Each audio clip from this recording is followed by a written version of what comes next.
L'histoire que je vais vous raconter ce soir, mesdames, messieurs et les enfants, est une histoire. Je vais vous raconter le jour de mes 7 ans. Oui, je peux le dire maintenant, c'était il y a longtemps. Cette année-là, comme pour chacun de mes anniversaires, papa et maman ont soigneusement choisi le cadeau qu'ils m'offriraient lorsque je descendrai à la cuisine pour prendre mon petit déjeuner.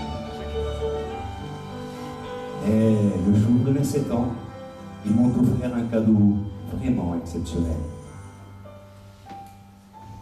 Je me rappelle être resté là, à le contempler pendant de longues minutes, les jambes tremblantes. Jamais je n'aurais cru recevoir plus beau cadeau que cette année-là.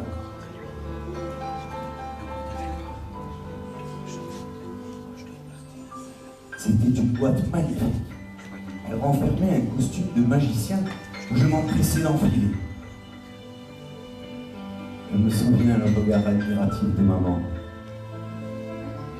Ah oui, alors, j'avais vraiment fière allure dans mon costume.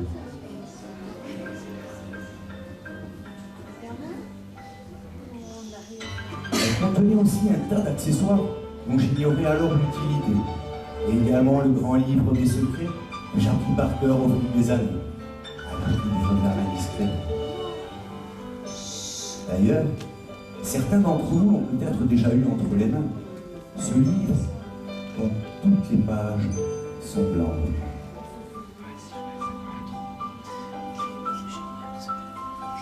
Totalement blanches. Ah, il m'en a fallu des heures pour en comprendre tous ces secrets. Mais avec ma persévérance, j'arrivais au bout d'un certain temps à voir les premières pages, comme si elles s'imprimaient par magie, les unes après les autres.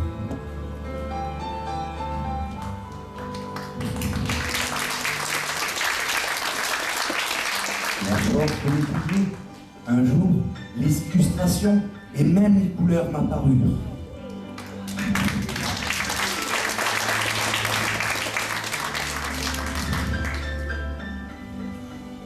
Depuis lors, je savais que plus tard, je serais magicien.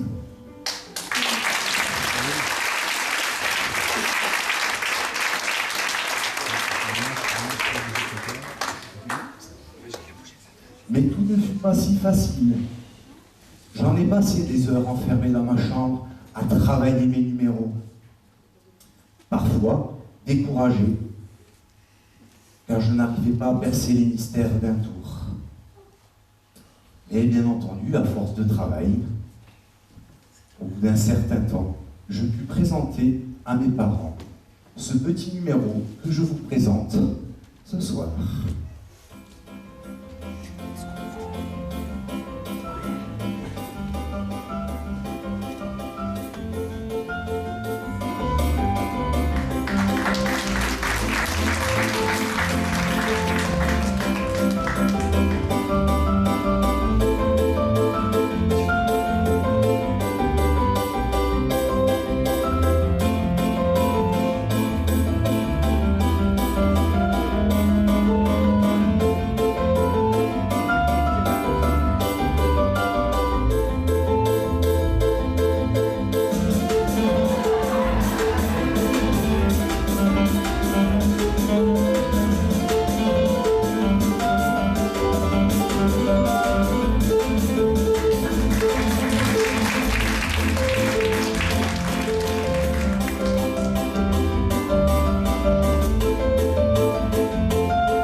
30 ans. Non, pardon, on est 30 ans plus tard, je me rajeunis. Et 30 ans plus tard, la même passion qui m'anime.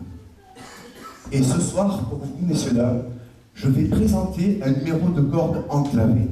Elles sont au nombre de 3. Subtil clin d'œil, vous l'aurez compris, au nombre de personnes que composait cette famille.